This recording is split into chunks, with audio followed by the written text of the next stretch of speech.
Good morning, everyone. Morning. Good morning. Want to let you all know that you probably got notice. This meeting is already live and already recording, so treat it as such.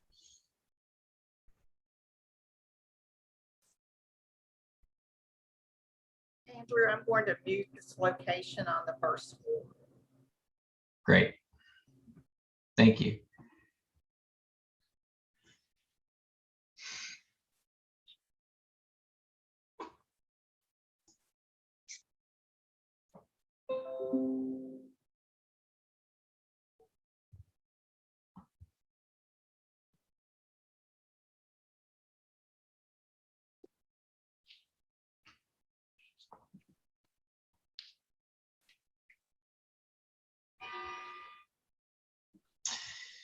I'll let you all know also that it's 9 o'clock. I spoke to the mayor a few minutes ago, and he should be joining us shortly. He had to jet from another meeting over at the library, but he'll be here.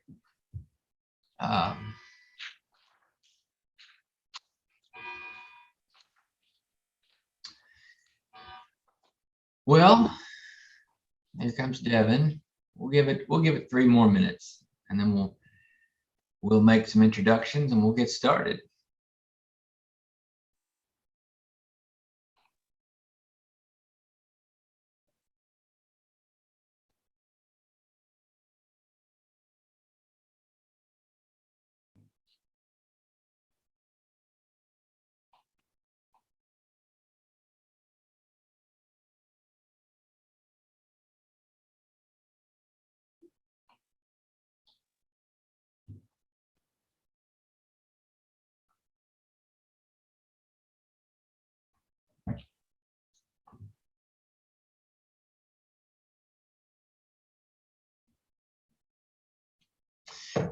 How's everybody doing this morning? Good. How are you? Really well, thanks. Not too awful bad. Just working. It's working.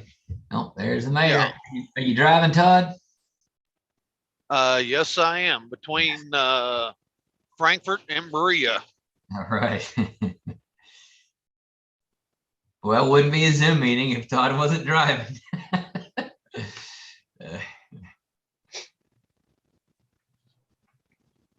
Good morning. Good morning, Andrew. Good morning, everyone. Morning. I know. I'm gonna restart my speech here. You all should have gotten notice, but we are already live. We are recording. We've got public viewing room here in City Hall. There's nobody there, so this is a duly called meeting of the Public Works Committee. And Mayor, I'm going to turn it over to you. Thank you very much. Good morning, everyone. Thanks for getting together for this very important meeting. And I apologize for being a few minutes late to get started. I had an early morning meeting of the Government Affairs Committee of the Chamber. Thought I could get that in and manage it back in front of a computer screen in time, but obviously I was a little bit late from doing that. Andrew, did you mention we had Todd on as well? We've got Todd. Yeah, we got Greg. We got our committee members. We got Greg Butler. Good. Okay. We let them introduce themselves real quick for our record. Yeah, if our guest would introduce themselves, please, that'd be great. Yeah, absolutely. Mayor Prather, it's good to see you again. My name is Gregory Butler. I do governmental and community affairs for public services. Obviously, we submitted a proposal to y'all to provide residential recycling and solid waste collection, and we're excited to take the next steps. Joining me today is Tim Ward. He's our general manager, so he runs our operations here throughout Central Kentucky. We have bases in Lexington, Frankfurt, and Stanford. And run drivers and trucks and mechanics out of each of those facilities. And then also joining us is Kevin Duffy. he's our operations manager. And so his role is really overseeing the day-to-day collections. He manages the routes, how those things are formed, and of course the drivers and making sure they pick things up and the bones of our business. And so the three of us will probably be your key figures going forward as far as we figure out implementation, what that process looks like, and how to really successfully transition from a city service to public services. Thank you for introducing your team. Of course, Greg, you know Andrew Hartley, the Chief Administrative Officer for the city, and Devin Golden is our city attorney, and Stacy Clark, our finance director, who keeps all the money stuff straight for us.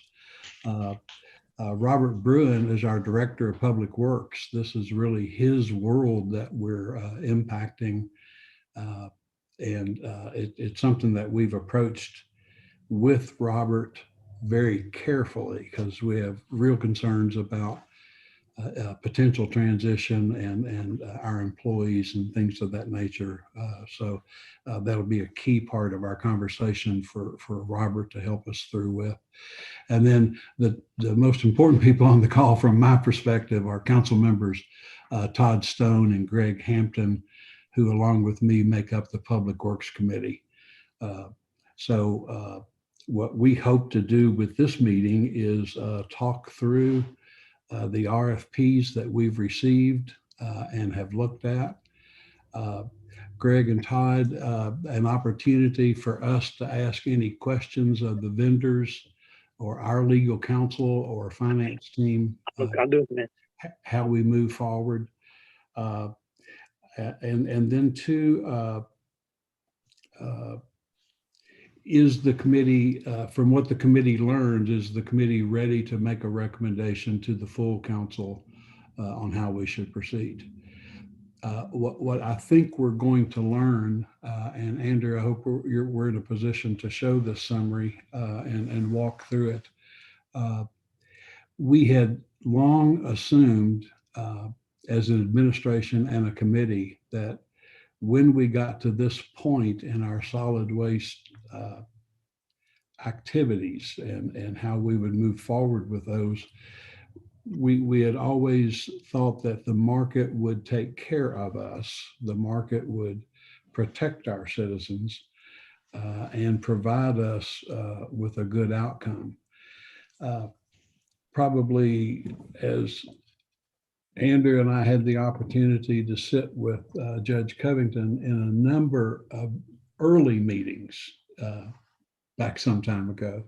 We met with enough vendors and industry experts to where we gained more confidence that the market would indeed protect our citizens when the time came. And what we hoped would happen through a very thorough RFP process where we engage the vendors in how to do a really good RFP to get the information that the committee and the council wanted. We took our time and now we have results that I think show us a very clear path forward. So Andrew, Stacy, I guess we need to see the results of that RFP and your all's explanation about why we're at this point this morning.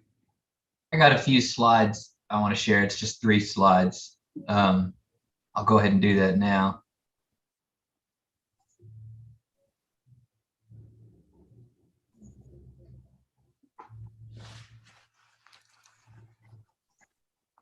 Everybody see that? Are you seeing the right screen? Is it full screen? Yeah, I had to minimize my box of your all's pictures, but Okay. yes, I've got full screen now. All right. Well, and this is just a recap of what we talked about in council a few meetings ago. This is a snapshot of the impact on our budget of the closure of the landfill. And we were already sort of in the red to the tune of $130-some thousand, and the increase after we bid out a new place to put our trash, we took the results, we took the lowest cost result, and we ran it through our formula for, adjusting for mileage and staff time and things like that, and realized that it was going to be an impact to our budget of about $526,000. So we would be, moving forward, if we did not privatize, that would be how much of a difference we had to make up. So then you saw this slide, similar version in the last meeting as well. Our current rates for collection are $15 for regular and $8 for senior. The next line is assuming, council authorized a 15% discount when we did this RFP. If you assumed that the city wanted to continue to provide service and have a 15% discount, that would be the rate, $17.09 for regular and $14.52 for senior would be the rates necessary to continue to provide service at the level that we're providing now, and balance the budget. I put a star by that because it doesn't take into account the fact that we have some pretty significant capital needs right now. And we haven't done a full analysis of how much more. That's just current operations cost times the new rate. So then you see the third line is, recall that when we did our RFP, the one alternative that we provided in the bid was whether we were going to have mandatory recycling or subscription optional recycling. So we allowed folks to submit alternate bids for that. You'll see that Republic had the low bid. They were the highest score. It's not just price-based. It's based on, their ability to meet our demands, demonstrated ability, history, things like that. They were the high scoring proposal, and you'll see that the impact essentially to contract with Republic is an increase of 68 cents on regular customers, and you get curbside recycling with that. So it's a pretty it's what we wanted to see. It's what we were hoping to see. And then if you see the 15% discount, that would make the senior rate $13.09. So yeah, it does represent an increase to senior customers. That is what council directed us to seek. And you'll see the fourth line there, that would be Central Kentucky Hauling submitted the highest scoring proposal that included subscription recycling. And you'll see that it is substantially higher. Republic did not submit a bid for subscription recycling. That is not I guess I would let them speak to that, but that is not a model that they like to follow.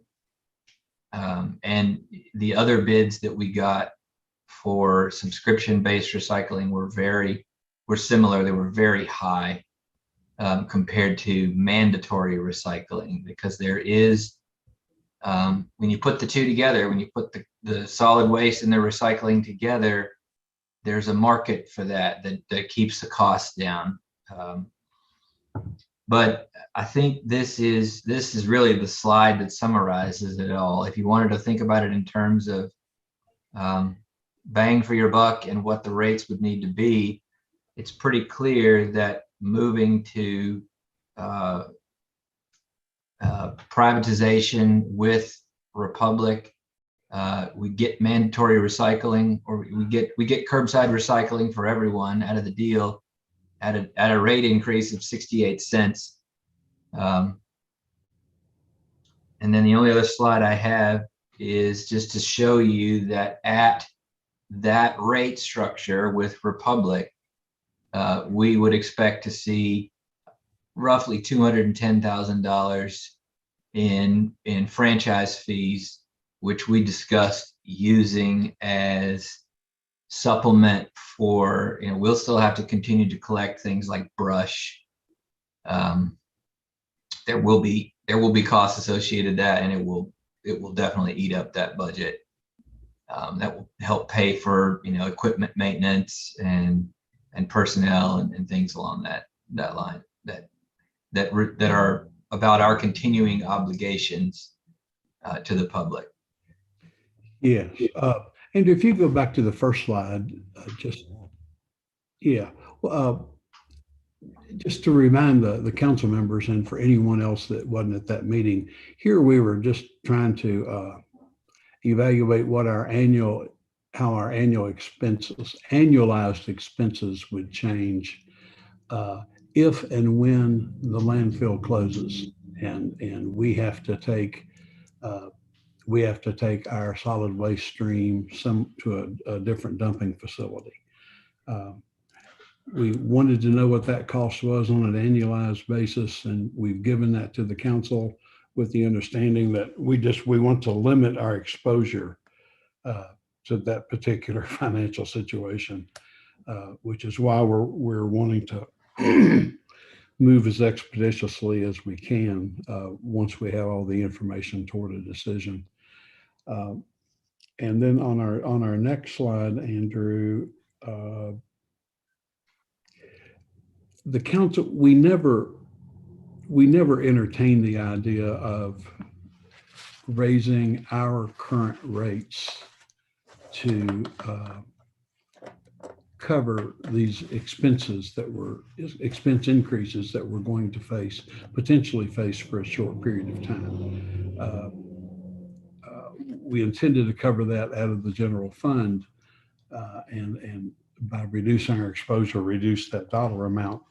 But we did want, what Andrew's done here is try and give you an idea of what a rate increase would have required for us to cover those additional costs. We didn't really consider this, but we wanted to know at least that number for a benchmark. And then from the RFP, clearly the lowest proposal was Republic's with mandatory recycling at the $15.68. And if you don't mind, Mayor, I would like to talk briefly about the methodology behind the RFP, just so everybody's got a good framework for how we scored the proposals. As we said, we opened our 3 proposals on August 24th. We had a scoring committee that consisted of myself, Devin, Andrew, and Robert. And we scored based on the following parameters: experience providing solid waste collection to public entities was 20%. The base option pricing, which included residential and commercial pricing, was 40%. And understanding and ability to provide services as stated in the scope of work was 25%. And then ability to perform collection during off-peak traffic hours, value-added programs and services, and a personnel transition plan were scored at 5% each. Based on those scoring parameters, as we mentioned previously, Republic Services was the highest scoring proposal, an cumulative score of 379. Rumpke scored second with a cumulative score of 350.5, and Central Kentucky Hauling scored third with a cumulative score of 272.5. And I wanted to mention Central Kentucky Hauling did have 2 bids included. Their first bid and price was based on if they received the expansion permit. The second bid was based on if they do not receive the expansion permit and would have to take the waste to a transfer station. So the price you're seeing on the current screen for the Central Kentucky Hauling Plus subscription, that is based on their second bid if they do not receive the expansion permit. I believe, Andrew, that's correct. Correct. And just for everyone's understanding, and we will be sending them a letter to this effect, but we did not consider Central Kentucky Hauling's first bid really when scoring these proposals, because they do not have an expansion permit as of today, to our knowledge. So that's really kind of what I wanted to say. And then we noted in a letter to both Rumpke and Central Kentucky Hauling that obviously if the council chooses to go private with solid waste and recycling and mandatory, the scoring committee is recommending Republic. If the council did not want to do mandatory recycling, the scoring committee would reconvene and rescore the final two proposals from Rumpke and Central Kentucky Hauling. Since, as we mentioned, price is part of the factor, but there are other factors to consider as well. Okay, thank you, Stacy. Todd, Greg, this is a bunch of information to get dumped on you at one time. But do any questions jump to your mind about what you've seen? Yes, Mayor. On the Republic bid for mandatory recycling, what does the recycling consist of? What types of products, and how will that be handled as far as, will there be two different receptacles, or just explain that a little bit to me? Yeah, so we will run two separate routes. One will be for collection of solid waste, and another one will be for collection of recycling. Recycling will occur every other week. Customers will receive a 96-gallon cart for that service. Throughout Central Kentucky, we partner with the city of Lexington to, it's a great public-private partnership to process our recycling materials. And it's a very stable relationship that we've had since 1992. So we don't see that changing, but that material will go there. The materials they accept are the basic recycling products. So there's 5 of them: plastic bottles and jugs. Those are typically number 1s and 2s. Aluminum and tin cans, cardboard, paper products, and glass. I think that there's a decent chance that in the next couple of years that glass is something that we really look at as far as whether or not that's a recyclable material that makes sense to do. There's a lot of concerns about in terms of weight and the lack of value associated with it. But that's a bridge to be crossed later. But whatever they accept is something that we would accept. So there will be two separate. Yes, yeah. Once you mix the trash and the recycling, it's pretty hard to get good material out of it, right? So once cardboard gets wet, once paper gets wet, even a pizza box that has grease on it isn't really much good for anybody. We need clean material. That's really the phrase that we use is empty, clean, and dry. So to clarify, a customer would pay $15.68 a month to get a waste receptacle, full-size waste receptacle, and a full-size recycling cart. Waste would be picked up once a week, and recycling would be picked up every other week. That's right. And I would say in 99% of cases, and probably 100%, those collections will occur on the same day. So if your trash day is Tuesday, then every other Tuesday, you would have your recycling collection. An exception to that would be, and I really don't think there are any occurrences in Georgetown, would be if we have to use a special truck to access like a small alley or something that's really challenging to get to. We might have to come up with a unique situation there. But in our experience, that's usually less than, we're talking like a dozen customers, right? We're not talking about anywhere close to the majority. And would you use the current city's receptacles for trash? That's our plan, yes, is to continue to use those receptacles. I understand there's a small allotment that you guys have left. We would continue to use those. We will repair them as we can. It seems like they're of high quality. So, and I think that we can get quite a bit of years out of them. Once those repairs are unable to be performed, or a cart gets cracked or is actually broken, we'll replace that with a Republic Services cart.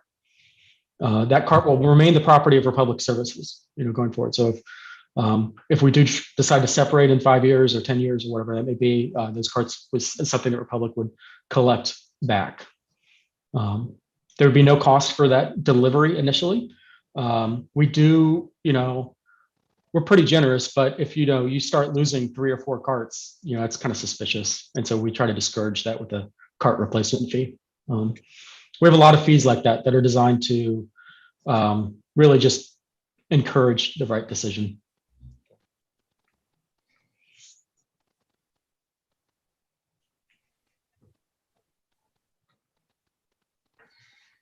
If I could, this is Todd Stone. What would the large items, how would that work? Would that be a day once a month? Is it something that they would have to, citizens would have to call in, or is that even something that has been approached yet? Yeah. So what we're proposing to do is use a residential truck that's called a Corrado. It's a name brand. It's essentially a front load residential collection vehicle. So unlike your collection trucks where the arm is on the side and lifts the cart over the top and drops it in, ours have a body and a big box in front of the truck, and it lifts the cart up just a little bit. That allows the driver to get out and easily put a big bulky item into that box and then lift it directly into the truck. So we're proposing to do one item at no cost for residents every week. Now I would say we're also understanding of that. Like, so a box spring and a mattress, that's one item, but if you put out the couch and the love seat, that's 2 items, right? And I think the drivers try to do things to get things picked up, but there's, obviously there's folks that try to take advantage there. Our goal would be to really just capture most of that material on route. That's the most efficient way to do it. Customers wouldn't have to call in. If we identified a customer that put out, like say an apartment set out or something like that, we would contact the city. We'd also leave a tag on the material itself, explaining why we didn't pick it up and what the next steps would be. That's a service we can provide outside of the contract for that customer, right? Where we can either provide them with a dumpster or a special pickup for a separate cost. One thing about the bulk collection, depending on our start date, we may have to rent trucks to get this started.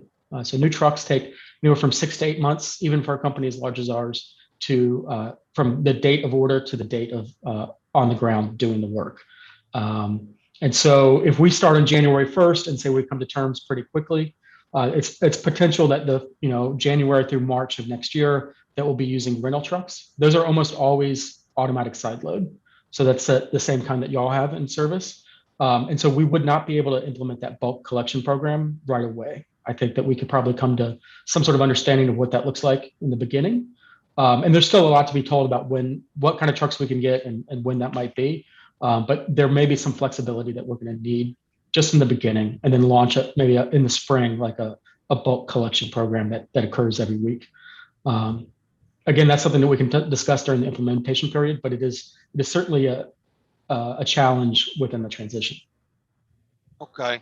And then the current trucks that the city of Georgetown owns, I know that we have talked about keeping a couple, but is that something that you all would look at purchasing, or is that something that we're just going to wind up surplusing? And yeah, let me answer that one, Todd. We had discussions with all the haulers early on in the process before we issued the RFP, whether we should try to sell our trucks as part of this RFP or do it as a surplus. And we realized that legally and logistically, it was going to be very difficult to try to sell those trucks through the RFP process. And it also potentially put some folks at a disadvantage. So we will, we have the option to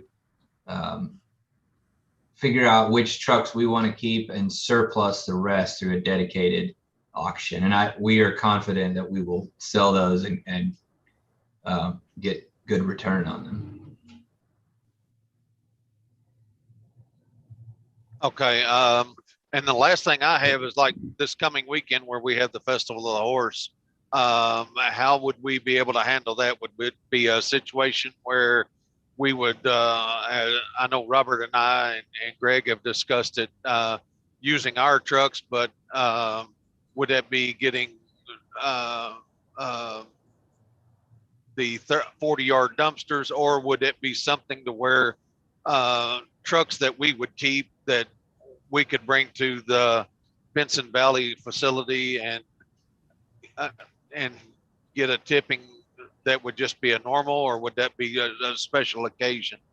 That's a great question, Todd. And we actually covered that in the RFP, and the way that we set it up, Stacy or Devin, you tell me if I get this wrong, but we had proposed that the hauler would provide service for all of our city-run events, and that would include the Festival of Horse, the 4th of July parade, and any additional events that we've listed. And I think we gave ourselves the ability to add a couple, but essentially they're going to provide roll-off containers that will get, it'll be our responsibility, to carry the trash from a trash bin over to the receptacle, to the roll-off container, and they will haul it off as it gets full. And we will have to coordinate, maintain contact with them to keep that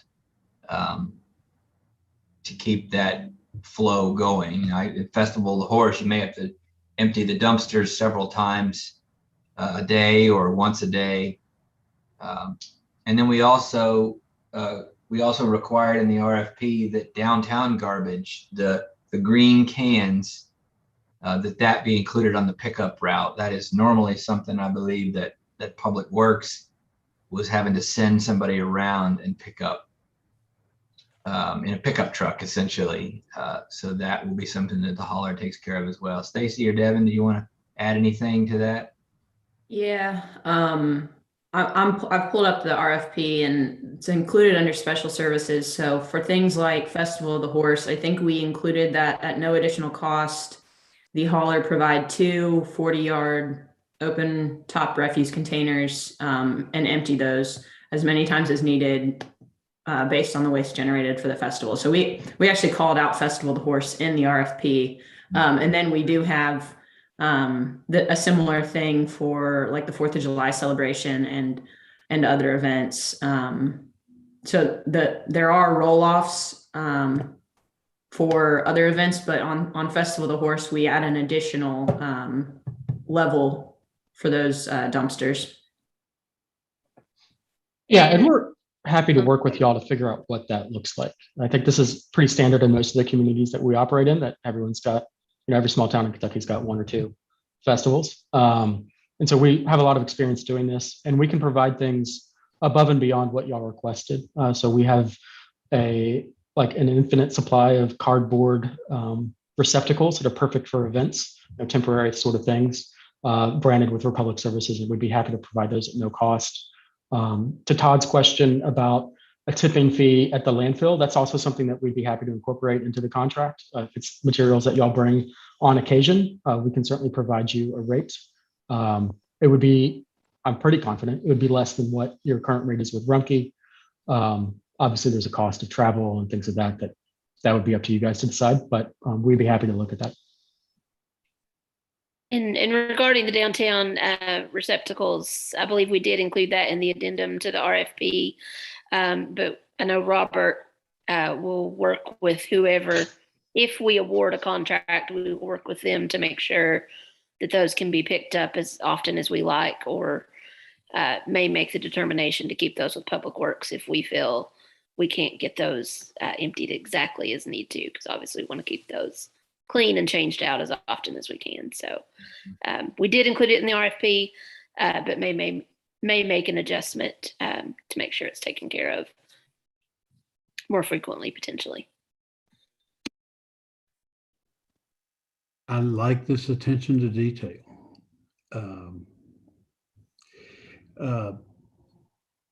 Also, Andrew and Devin, as I understand it, as detailed as our RFP was, and we can talk through as many issues as we can today, but this process anticipates some negotiation on the finer points with the apparent low bidder. So I think one of the things we need to get to is answer as many questions as we can today, but also turn Andrew and Devin, give Andrew and Devin the authorization to begin negotiating with the apparent successful bidder on some of the finer points that still need discussion, so that we're in a better position for the committee to bring this to council. Is that correct? Yeah, I think we had talked about an interim step of having the committee recommend to the council that we enter negotiations. Sort of go over this same information, answer those same questions, and I should have anticipated those and pre-answered them. But have the committee recommend to council that we enter negotiations, and then come back at a future meeting with a solid thing to approve. Franchise, and it would involve a franchise ordinance, first and second reading. So yeah, I figure maximum transparency on that, but that's essentially the process. So I think what we hope to leave this committee meeting today with is a recommendation that we follow that process, that we go to council, we present this same information. In chatting with Greg Butler last week, we don't want to create a situation where we are negotiating the terms of a franchise in a public meeting, a public council meeting. But I think, Mayor, you kind of nailed it. We got so much attention to detail in the RFP. There's not a whole lot to negotiate. You're talking about relatively small things like how billing works and city facilities and things like that. This thing is locked up pretty tight, if you ask me. I think what you're really down to this point is a policy decision of whether the city council wants to move forward with privatization. Yeah. Andrew, I guess my last two comments, and I think you touched on one just now, was the billing process and personnel. Are those going to be the finer points that you're negotiating, or is that something we've already talked about? Yeah, personnel in particular is something that, is really difficult to cover in an RFP, which is why we essentially asked for folks to give us a plan. So that is something that we will have to discuss. And billing, I think we got pretty detailed on how we expect the billing to occur, but there are some unanticipated things that will, as we speak to them, and I'm sure they will have a bunch of questions for us to answer. So in terms of the service that's going to be provided, that's essentially set in stone. It's all the administrative stuff that we're going to have to work out. And just to quick comment on that, in the RFP, we did state that the city would do the billing through GMWSS and receive one master bill from Republic to the city. And then we would have Republic then remit their quarterly franchise fees to the city, as they do for commercial and other haulings as well. And I did want to make one comment because it's not on Andrew's sheet, but just to alleviate any concerns. Obviously, part of this was also for our commercial Herbie business. Mm-hmm. And Republic, from what I can tell, looking at most of them, bid exactly the same rates as our current commercial rate matrix. So our commercial Herbie customers would not see an increase in cost based on the RFP if we go with Republic. Thank you. Thank I you. would agree with Andrew. From our perspective, this thing looks pretty tight. It's definitions and those sort of key things that our legal folks are certainly focused on. We provided a couple pages worth of recommendations from them. All of those are negotiable from our perspective. And then while billing is tied up tight, customer service is something that we're going to have to figure out how to partner on together. And so looking at sharing of information and what does that look like, that's probably the other thing for us to discuss and what the mechanics of that are. And GMWSS will need to be involved in those conversations as well. So Yeah, yeah, Greg, you're exactly right. Those calls will continue to come into the mayor's office, and we need a good partnership to be able to resolve those issues. Yeah, we haven't really talked much about implementation, but I will say that even the best transition is rocky, right? We're all going to get a lot of phone calls in January and through that first billing cycle in particular. And I think a lot of this comes down to, good partnership is based on good communication. So it's working together. I would recommend that either this group or an ad hoc committee be formed that we can work with directly on what that messaging looks like and sort of we're all on the same page. And that lastly, we really lean heavily on you, Mayor Prather, and the other elected officials. You're representatives to your constituents. And so if you guys are experts and y'all are able to answer questions, that really helps the process quite a bit, as people lean on you as to what's going on and what changed. That seems to be the best practice. So. Good. Well, for the council, this is a major policy shift. I mean, for essentially our lifetimes in public service, we followed one model, and now this council is being asked to change that. This council's been asked to change a lot in their short time together. But it is a big policy decision, and I think we've taken it very deliberately up until this point. Greg, Todd, have you all seen enough process-wise and outcome-wise to think that we're at the point of recommending this to the council? From what I've seen so far in the discussions and what I'm hearing, I think we are at a good step to move forward. Obviously, it'll come down to the full council, but I have no problem moving forward from this point. Sounds like a win-win situation that we're looking at right now. So. Yeah, I'll second that. I mean, I agree with Todd. It's a win-win for everyone, and I think it's something that we need to do. So yes, I'm in favor of doing that. Good. The one person that is real good about staying quiet on these calls, but who I really need to hear from is Robert. I'm here. I know you are, but you've been here the whole trip with this, all of these conversations. Your thoughts at this stage, Robert? Well, I think we've done a pretty good job of looking at it, and the next step is to go to council. I know some on council want to go to curbside recycling, which a lot of us do, and I think this is probably the quickest way to get there, if that's one of the reasons we want to go to it. Yeah. Folks out in your shop, are they staying pretty calm about this conversation? How's the attitude? Yeah, attitude's good.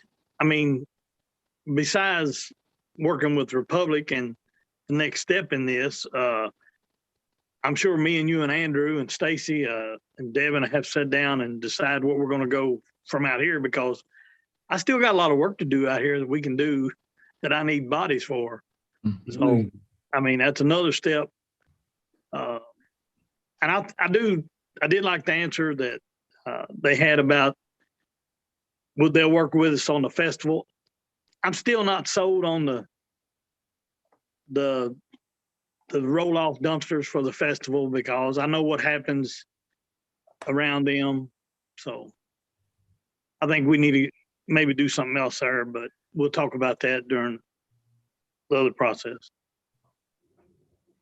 Sounds good. Well, one thing I am picking up, Robert, is I expect this to be a relationship where there's a lot of discussion between you and your operations counterpart from Republic. That I think I hope that you all just have a real casual kind of conversation relationship and just take care of our citizens and their customers.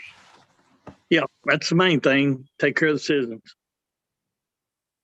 Yeah, we'll that ain't no problem at all. We'll work that out. Okay. Andrew, is there anything specific this committee needs to do concerning the proposals that we received that we didn't consider, or is that an administrative process? Yeah, I think we're already handling that administratively. We're of course happy to answer any questions about those. I will say that Stacy read you the scores. We went about it very methodically.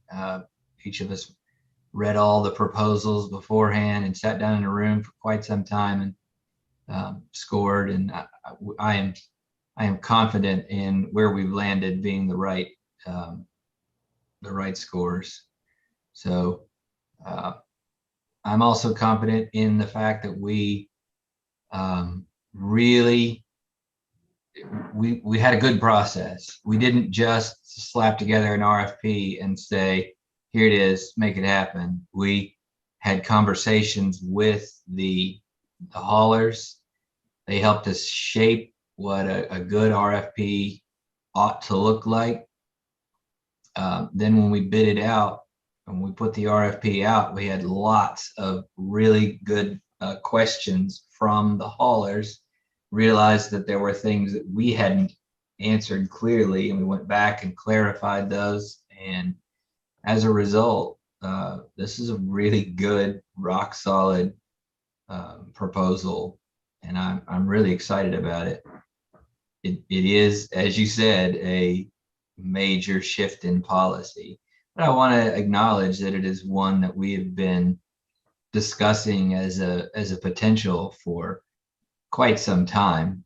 It is being driven by current circumstances, but it is also just historically something that we've considered. We've talked about curbside recycling ever since I've been here. So this is an exciting opportunity and a lot of work left to do. I want to make that clear. I guess I have one more question for Republic, and that is, we're shooting for a January 1 start date. That is closer than we all think it is. You all have got to do things like order trucks and start. There's any number of things you all have to do to get prepared. I mentioned that we will have our own process that we have to go through before this thing is final. What in your minds is the latest you would need final action from us before you can, do all the things that you need to do and still meet that January 1 date? Sooner is better for certain. When it comes to ordering trucks and, really pulling the trigger on any sort of capital, we have to have a signed contract. Our company won't proceed without that. That being said, we're in 45 states now, and we have thousands of trucks all over the place. And so we have ways to sort of move things around to make them work in the short term. Rentals are also an option. The beginning of the year is challenging just because it's January 1. It's a new thing for every company. I think after this conversation, what we'll do is go and talk to our folks within the corporate hierarchy, understand what options exist for us. But I would say, the closer to October 1, that we can get that settled, that would be the best. I think, there's really no need to wait, but a full quarter would certainly help. That being said, if you decide on December, on Christmas Day, we'll make it work. It'll be I think hard, but we'll make it work. realistically, unless we had a special called meeting, I think you're looking at probably the first October meeting before we had it in a place where we can sign a contract. That's fine. But if I think it's that's if it's an reasonable. absolutely critical thing, then we can talk about that. I think it's going to take us till the second September meeting to and that's a lot of hours in between now and then to get this to a place where we could go to first reading. Yeah, like I said, I think we can make it work. I'm 100% certain that we can make the January 1 start date work. The big piece, what really helps is, we're making this a big transition, right? And so letting customers know about recycling, what they can do, how we communicate that via social media and postcards and all the other different ways. That's the piece that the sooner we start doing that, the easier that transition becomes. And we'll need, I'm sorry. Greg, I think we are starting that process this morning. Yeah. With this meeting, I think with this committee meeting, we're starting that process. This meeting is a public meeting and is being covered by our local newspaper, and the committee's decision today is big and puts the council on a historic path. At a government affairs committee meeting of the council this morning, I was able to give them a preview of what the committee was going to talk about, not what the decision was, but a preview. And the simple fact that we were this close to achieving curbside recycling actually drew applause at this morning's government affairs committee meeting. The community is primed for that. So I think this word should begin going out now. I agree. No one asked specifically, but if y'all are interested in our philosophy around subscription recycling, we think, quite simply in 2021, that recycling is incredibly important, and it's not something you can do. It's not a half measure. You've got to go all the way in order for a community to be successful. Good music to our ears. Yeah. For the council members' benefit too, we do not start this path with an unknown partner. We've worked with Mr. Butler and Republic on some other potential transactions that were handled very professionally, and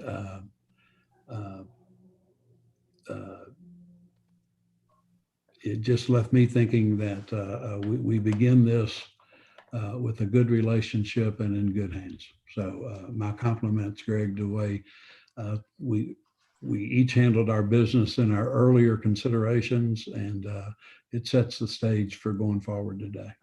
That's right. We've come a long way since the first phone call. Mm-hmm. And are there other things we need to cover today, or have we exhausted our agenda? Unless Robert's got any general public works things he'd like to discuss, which we have as an agenda item, I've covered what I need to cover. No, I just want to tell Greg and Todd, I will have the loader bid coming up Monday night on the council agenda. Okay. Go Go ahead, Greg.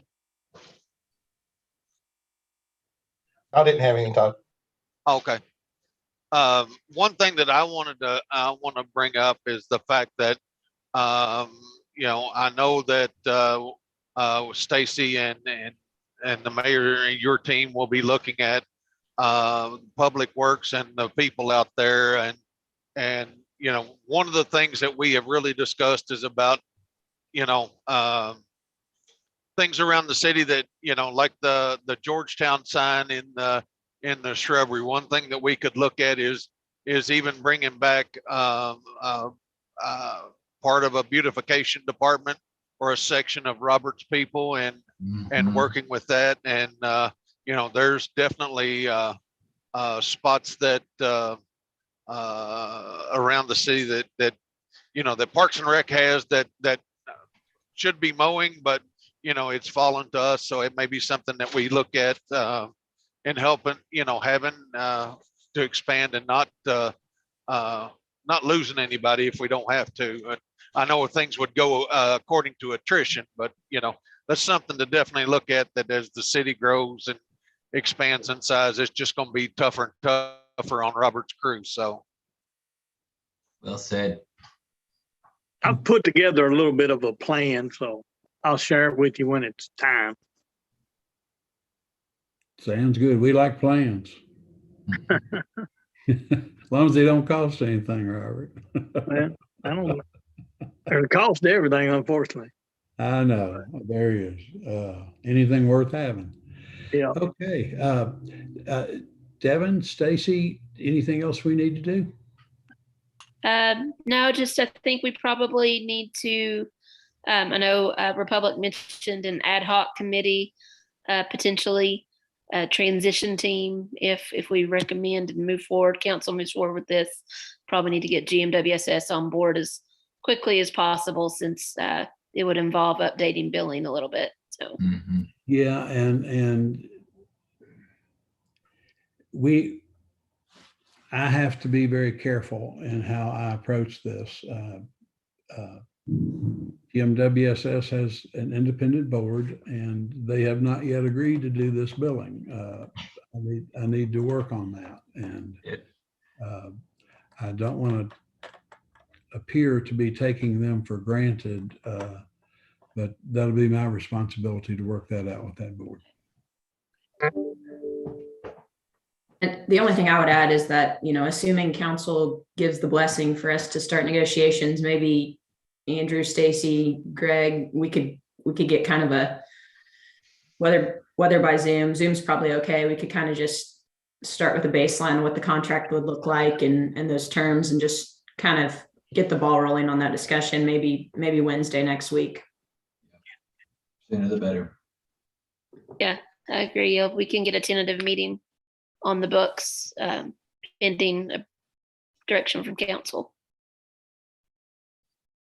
I say we probably ought to set aside a block of a couple hours. Yes. 2 or 3 hours, and just really kind of hammer through stuff. Okay. Well, if you all will work on those details, then I'm going to excuse myself and move over to a 10 o'clock meeting. All right, everybody. Thank you all so much for joining us. Todd, Greg, thank you all very much. I think we took a big step today.